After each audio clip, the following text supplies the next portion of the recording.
Deborah. Yes. We're here in Harrisburg. You're homeless. Tell me about it. Yes, I'm here. Came up here in Harrisburg. I'm homeless. They told me about the health ministries, and the health ministry, they give you a voucher for 28 days. Normally 28 to 30 days, because that's how long it takes for people for the shelter to put you in housing. And the health ministry, they gave me my voucher. I was at a shelter for 4 months, and they refused to put me in housing because they say that my epilepsy, which is seizures, is not a priority. And so I signed up for the CHART program, and they wouldn't put me in housing for nothing. I can't go back to health ministries because, I have been going back, but they don't have no shelter for me because you need a voucher, and the voucher is to help for them to pay for fundings for the shelter, and they can't find no shelter for me. So I've been out on the street for 3 months, sleeping on steps, and they can't find no shelter for me, and it's hard.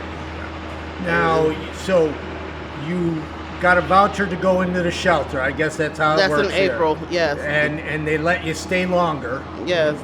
They gave me the voucher, they extended for 2 weeks.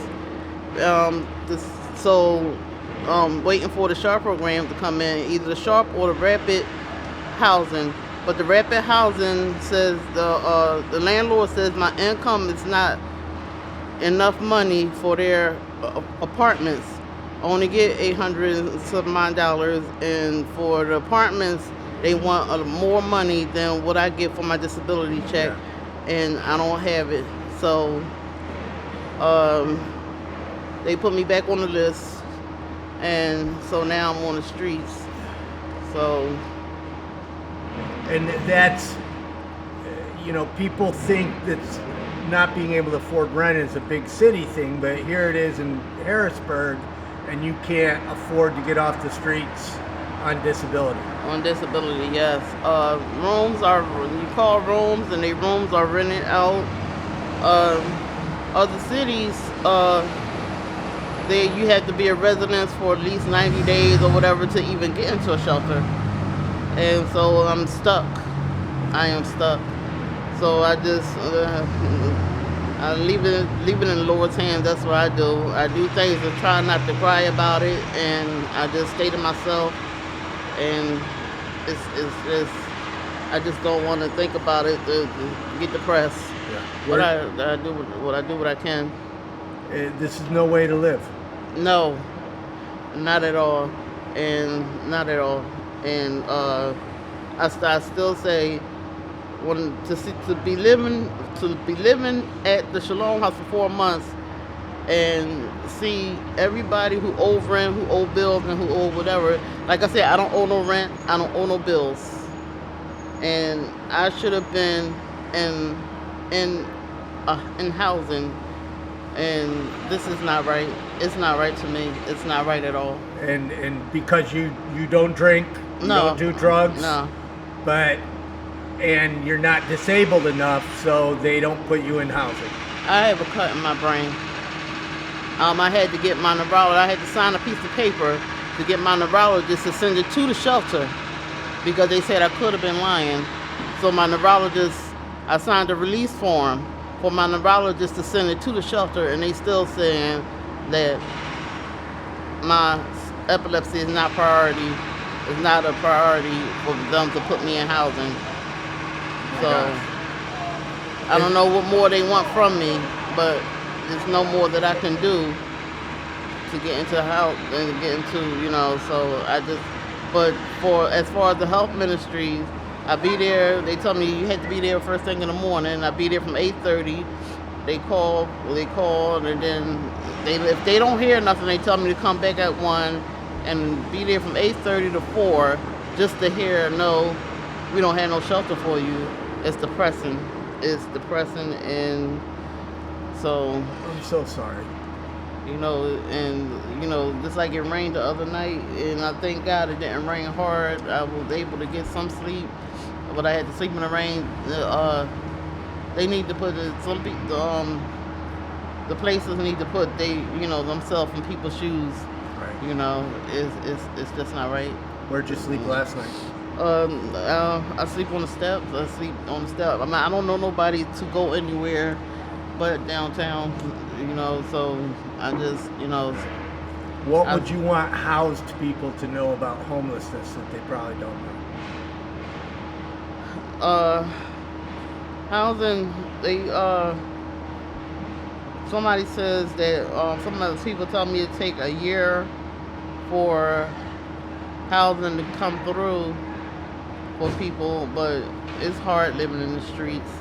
Now, some people, I don't know, I can't speak for them, but for me, living in the streets for a year, I'm a 50-year-old woman, and my bones hurt sleeping on them steps. My bones hurt, and my back hurt, and my head hurt. Somebody sucker punched me in my sleep, and for no reason. And it's just like, it's dangerous. You don't know what to expect, and it is some good people out here who look out for me. When I wake up, I see food in the bag, and it's things some people like to help, and pray for me and stuff like that. But it's hard. It's hard, and so there you have, because for you to qualify as homeless, you have to be outside for a year. And that is crazy.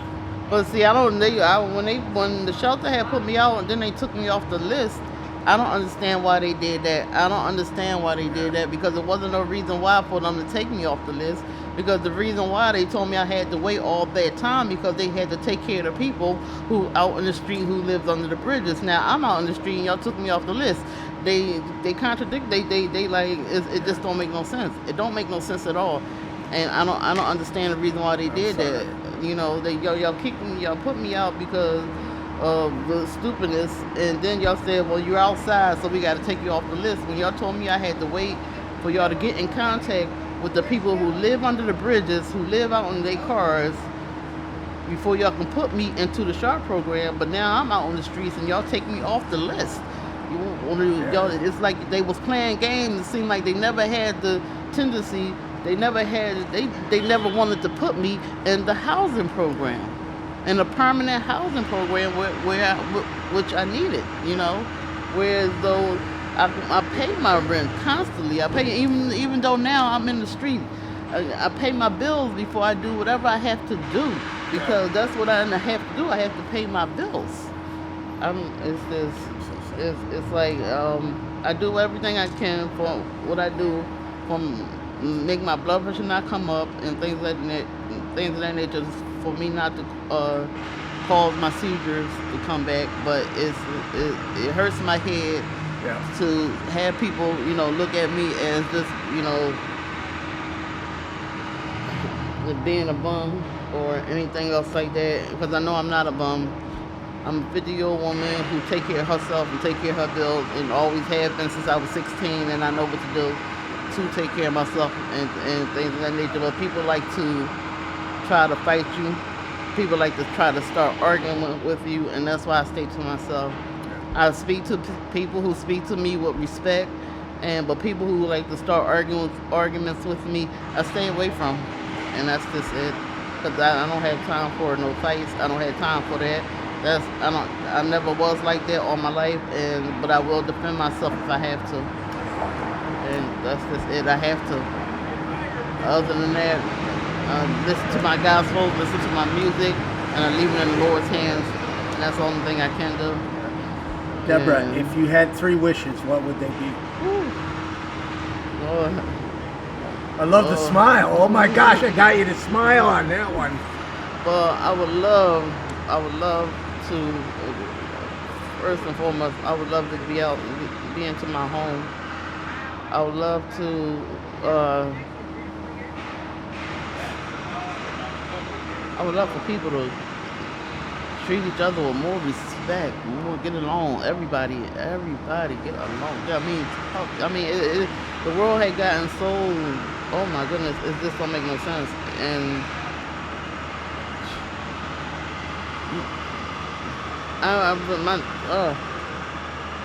you said 3.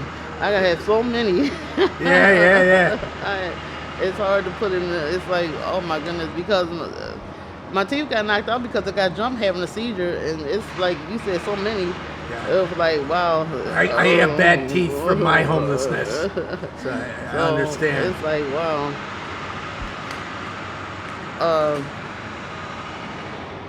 Wow.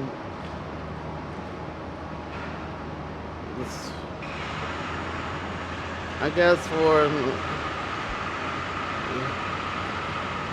I know one thing I do have is there's Jesus on my side. Yeah. So I already have him no matter whether I'm doing, whether everything is going for me good or bad. Yeah. So I already have that, but Well, thank you very much for talking to me. It's been an honor to meet you this afternoon. Thank you very much.